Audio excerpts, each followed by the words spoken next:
వెళ్దాం. గచ్చిబౌలిలోని రాడిసన్లో జరిగిన drugs party కేసులో పోలీసుల దర్యాప్తు కొనసాగుతోంది.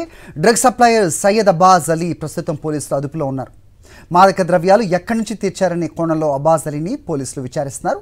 పరారీలో ఉన్న వ్యక్తుల్లో నలుగురిని గుర్తించారు. ప్రస్తుతం సందీప్తో సహా మరో వ్యక్తి పరారీలో ఉన్నట్టుగా పోలీసులు తెలిపారు. ఆ ఇద్దరి కోసం గాలిస్తున్నారు.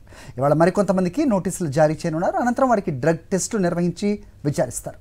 యూట్యూబర్ లిషి గణేష్ అలాగే ఆమె సోదరి కుషిత గతంలో డ్రగ్స్ వాడినట్టుగా ఆరోపణలు వచ్చాయి. ఇప్పటికే ఈ కేసులో ఉన్న వివేకానంద, నిర్భయ్, కేదార్లకు బెయిల్ దొరికింది. గచ్చిబౌలి రాడిసన్ హోటల్లో వివేకానంద డ్రగ్స్ కేసులో అనేక సంచలన విషయాలు వెలుగులోకి వస్తున్నాయి.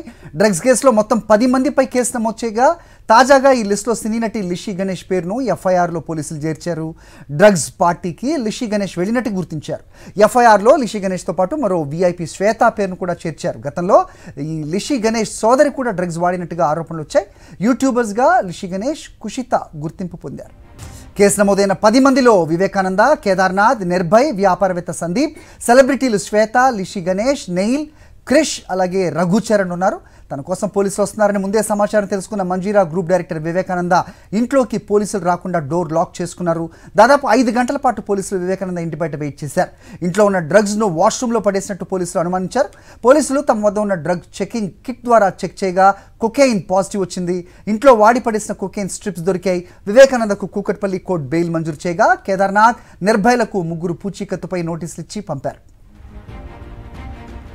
ఇదే అంశానికి సంబంధించి మరిన్ని అప్డేట్స్ మా కరెస్పాండెంట్ సాయి కిరణ్ ఇస్తారు. సాయి కిరణ్, చెప్పండి.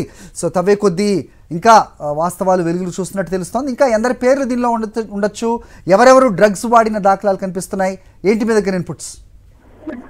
అంటే ఇప్పటి వరకు మొత్తం 10 మంది పైన కేసులు నమోదు చేశారు. ఎవరైతే ఎస్ఐ వాళ్ళకి వచ్చినటువంటి సమాచారం మేరకు టాస్క్ ఫోర్స్ పోలీసులు ఆ హోటల్లో రైడ్ చేయగా కూడా ఆ హోటల్ ప్రధాన నిందితుడిగా ఉన్నటువంటి ఎవరైతే గజ్జల వివేకానందే ఈ పార్టీ హోస్ట్ చేసినట్టు కూడా తెలుస్తుంది. ఆ హోటల్ ఆయనదే కాబట్టి అతన్ని ఎవరు పట్టుకోలేదు, ఇందులో పట్టుకోవడానికి ఎవరు రారు అనేటువంటి ఒక నమ్మకంతో అందులో డ్రగ్స్ గత కొన్ని రోజులుగా తీసుకుంటున్నటువంటి సమాచారంతో పోలీసులు అక్కడ వెళ్లి చూడగా కూడా అక్కడ కొకైన్ సంబంధించినటువంటి ఆనవాళ్లు ఇవన్నీ కూడా లభించాయి. సో సీసీటీవీ ఆధారంగా కూడా మొత్తం వెతకగా కూడా ఈ నిందితులందరూ కూడా తెలిపారు. వారిపైన కేసులు నమోదు చేశారు. 3కి బెయిల్ వచ్చింది. మరికొందరి కోసం పోలీసులు గాలిస్తున్నారు. ప్రధానంగా డ్రగ్స్ వీళ్ళకి సప్లై చేసినటువంటి అబ్బాస్ అనేటువంటి వ్యక్తిని పోలీసులు విచారిస్తున్నారు. ఈ డ్రగ్స్ ఎక్కడి నుంచి తీసుకొచ్చారు, ముఖ్యంగా ఇక్కడ రాడిసన్ హోటల్లోనే కాకుండా ఇంకా డ్రగ్స్ పార్టీలు ఎక్కడెక్కడ నిర్వహించారనేటువంటి తేలాల్సింది. ఎందుకంటే ముఖ్యంగా ఇందులో సెలబ్రిటీలు, సినిమా వాళ్ళకి సంబంధించినటువంటి వాళ్ళు ఉన్నారు. కేదార్ అనేటువంటి వ్యక్తి సినిమాకు కూడా ప్రొడ్యూసింగ్ చేస్తుంటాడు కాబట్టి ఇంకా చైన్ పెద్దగా ఉండే అవకాశం ఉంది. ఎప్పుడు మనం డ్రగ్స్ కేసులు చూసినా కూడా సినిమా వాళ్ళకు సంబంధాలు కనిపిస్తున్నాయి. సినిమా